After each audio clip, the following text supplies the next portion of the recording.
once you get the Super Bowl ring, it's all about that next chase. And they've got a lot of really big decisions. We were talking in the break there, the whole Foles thing. I saw the Peter King thing that said even if they got 2 first-round picks, they would be reluctant to make that deal. I don't know, John, that you can hold off on taking 2 first-round picks for Nick Foles. I don't know that, although there is one team that has 2 first-round picks and also needs a quarterback, the Buffalo Bills. But if they made the call to Philadelphia and offered you both those picks, how does Howie Roseman turn that down? Well, I'm going to make a bold prediction and say if he gets offered 2 first-round picks, Nick Foles is going to be traded. I understand. I understand the mentality of, everybody's still in the glow of the aftermath of the Super Bowl title, and obviously Nick played tremendously well in the Super Bowl as well as the NFC Championship game. I do believe he's a starter in this league when you consider the dearth of quarterbacks, but 2 first-round picks for Nick Foles, and Carson Wentz is your long-term answer at the quarterback position. That would be a dereliction of duty if you don't make that trade. The reality is, because Carson is coming off the ACL and the LCL injury, there is at least somewhat of a concern for week 1. And the reality is, because Carson's still on his rookie deal, you can't afford to keep both from a salary perspective. But if you're looking at this long term, you know what the answer is. And if you can turn them for something like that, and by the way, I don't think they can. That's the second part of it. You have to do it.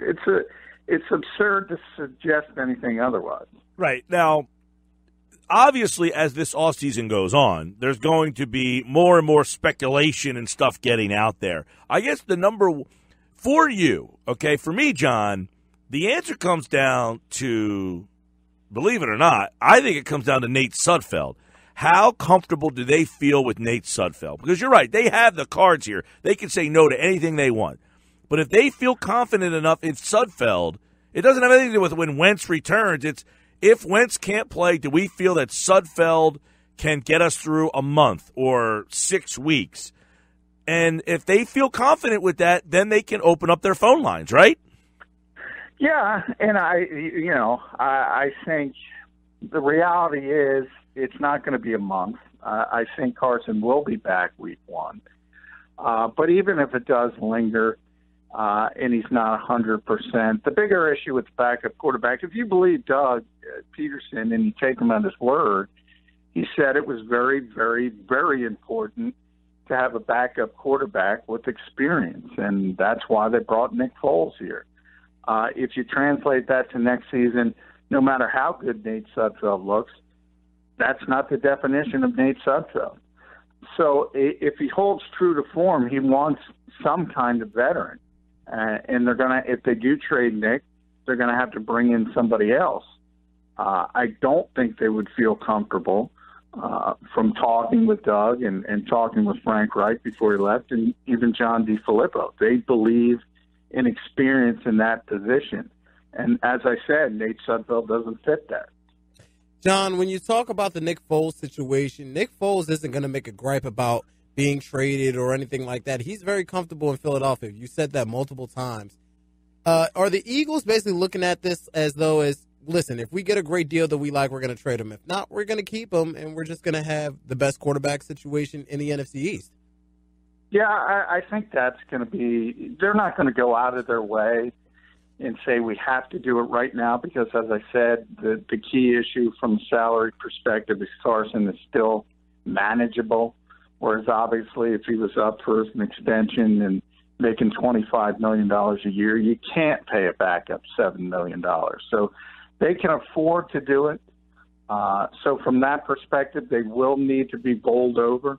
I think bowled over means a first-round pick, not 2 first-round picks, maybe even a second-round pick and a third-round pick. They haven't – remember, they don't have a second and third-round pick in the upcoming draft. So it's a difficult question because you have to weigh as I've said before, Nick Foles' value is never going to be higher than it is right now. I mean, we're talking about this. Peter King is acting like they won't trade him for 2 first-round picks. Reuben Frank just wrote a piece that said he's very, very close to Carson Wentz. These are guys who have been covering this league for a very long time, and they're sort of buying into this. When I know people in the NovaCare complex, they don't compare Carson Wentz and Nick Foles. They know who the better player is. And they're right. And that's ultimately how this organization is going to go. So Howie has to weigh, do we have to take advantage of this situation while we can? John, you talk about Carson Wentz possibly being ready for week 1. I just watched a whole bunch of Carson Wentz highlights throughout the season, and a lot of them he's planting on that leg and he's making cuts and making movement. Is it wise, even if he's cleared, for him to be back week 1 playing with his play style?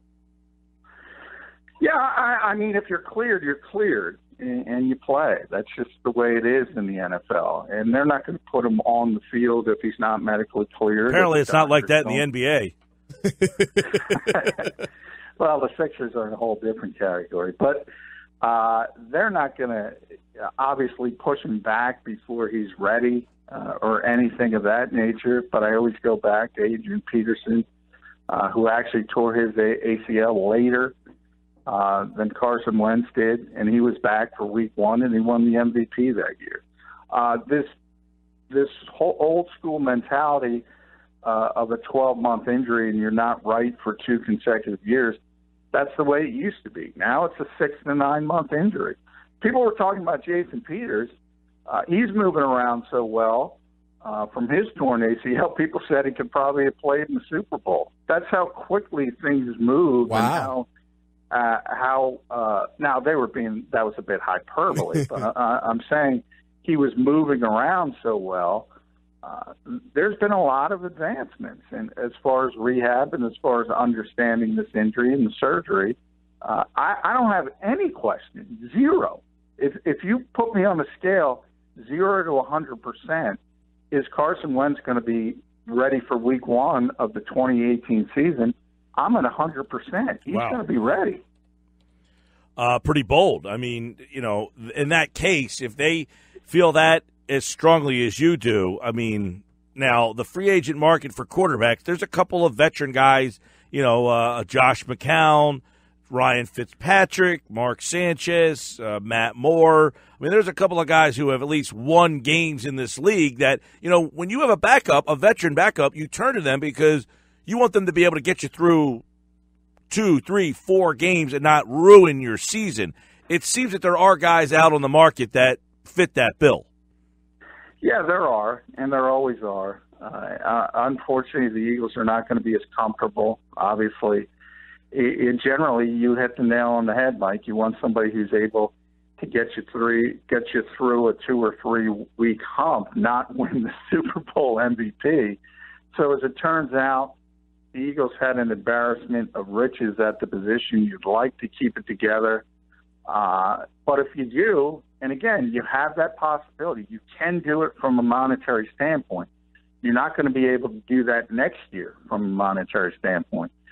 You can keep it together for 1 more year, but if you do that, you're unlikely to get the value for the player. So, does the Lombardi Trophy mean more than value? I think it does.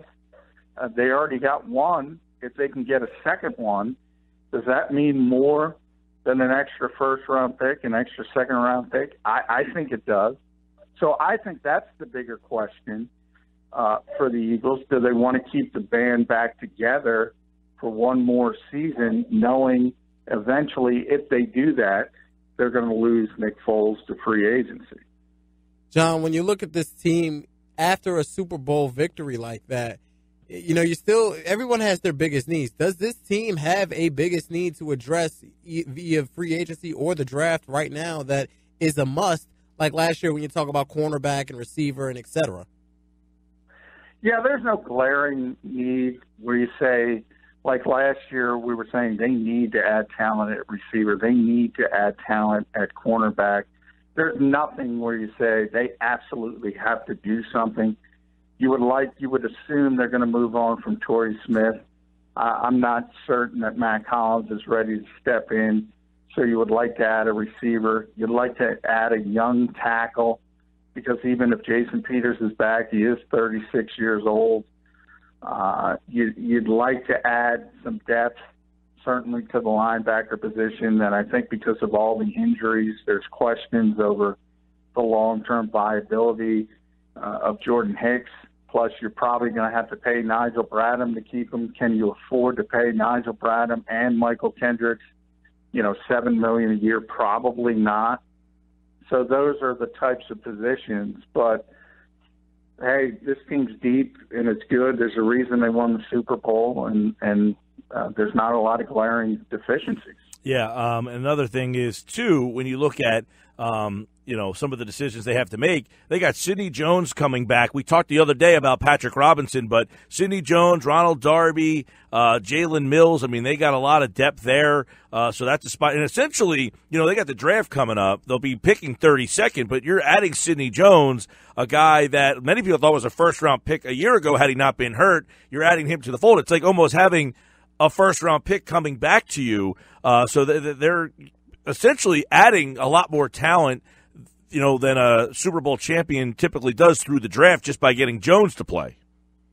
Yeah, if you think about it, Mike, we talked about this after the draft a year ago. We talked about how maybe cornerback coming into training camp was the weakest position on the team, but in a year we might be talking about it as one of the strongest because of the talent they were able to add in not only Sidney but also Rasul Douglas, and then they made the trade for Ronald Darby. So now you're four deep at the position, and your only question is, can we find a way to bring Patrick Robinson back? Which I think is a very key aspect, as I mentioned on the show, because he's the natural slot corner, and that's a much different position. But either way, that's, as I said, that's much like quarterback, that's an embarrassment of riches. Yeah. Other teams are just worrying about getting three corners out there that aren't going to embarrass them. Right. And all of a sudden, the Eagles have a lot of depth at that position. Do you think then, which is amazing considering where they were last? So do you think, I guess this hasn't really been discussed, but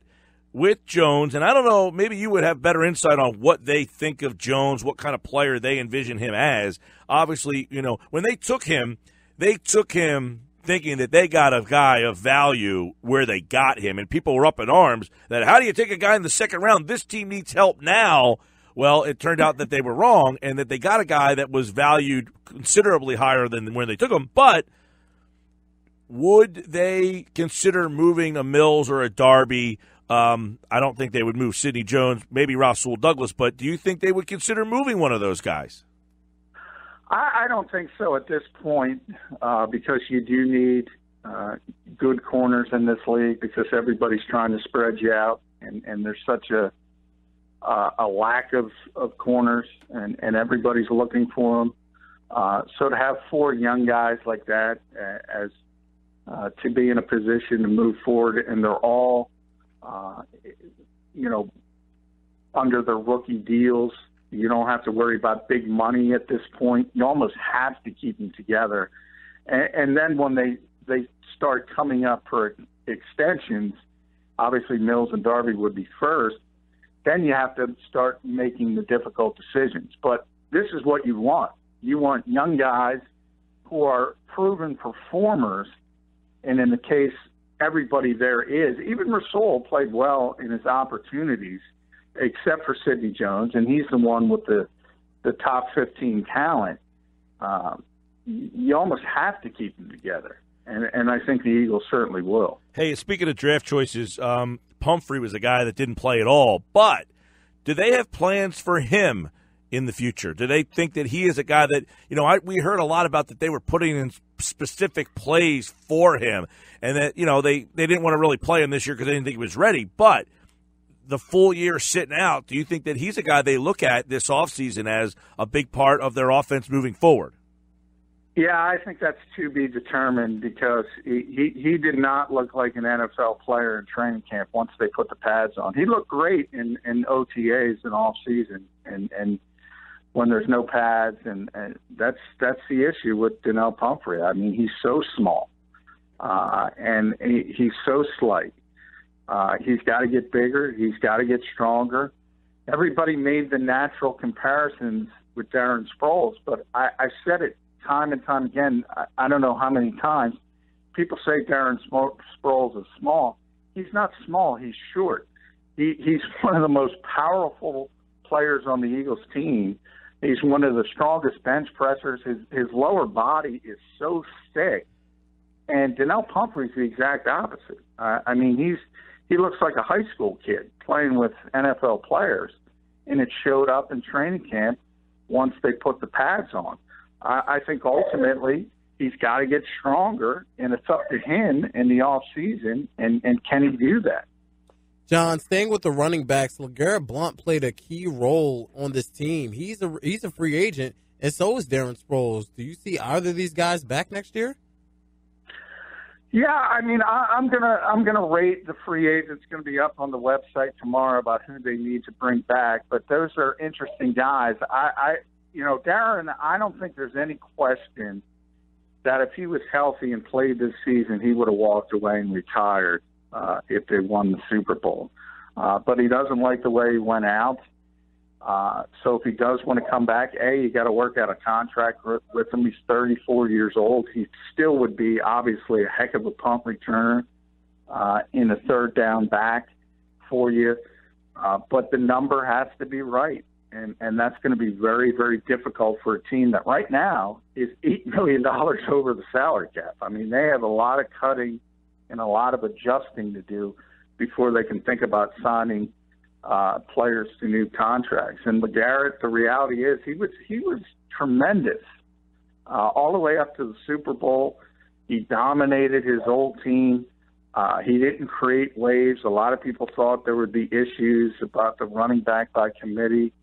But the reality is he's 31 years old. You have Jay Ajayi now. He figures to have an increased role. And you have Corey Clement. Corey Clement's going to have an increased role. So I don't believe they're going to be able to get LeGarrette Blount back. However, if you go back to last year, he didn't really have a market because there is no market for over 30 running backs. So if he wants to continue playing, it's another one-year deal at the veterans minimum. Who knows? Maybe we'll see running back by committee, the sequel. Yeah, I mean, as you mentioned, you got Wendell Smallwood and Corey Clement. Wendell Smallwood basically stopped playing after week 4. I mean, are the Eagles going to really minimize this running back room by the start of next season? Because you got all these guys. You can't keep all these guys. And we just talked about Pumphrey, kind of getting right. You spent a draft pick on him last year. I mean, a lot of these guys are going to have to go. Yeah, I mean, obviously you can't have them all. That's what happened. Is Corey outplayed Donnell Pumphrey. He made the team, and slowly his role increased all the way up to the Super Bowl, and now he's got a significant role on this team moving forward. You would think Donnell would have a better chance if Darren Sproles walks away or signs with another team. If he doesn't, I don't see a role for Donnell Pumphrey, to be honest. And you're right. When Jay Ajayi got here, I mean, Wendell Smallwood was basically shut down and didn't play except for the meaningless Week 17 game. I'm not sure he has a role moving forward. But there's a lot of ifs there. I mean, Darren's got to be brought back. But the two guys I think you can count on that are going to be a big part of 2018 are Jay Ajayi and Corey Clement. We'll see the offseason take shape. Of course, free agency begins a month from today. March the 14th is the start of NFL free agency. And, of course, we'll have all of the offseason news and notes every day with John right here on 97.3 ESPN. Follow him on Twitter at JF McMullen and read all his Eagles and NFL news and notes over on our website, 973ESPN.com, including his piece today on the backup plan in Indianapolis, his piece on Frank Reich. All right, pal, we'll talk tomorrow. All right, nice guys.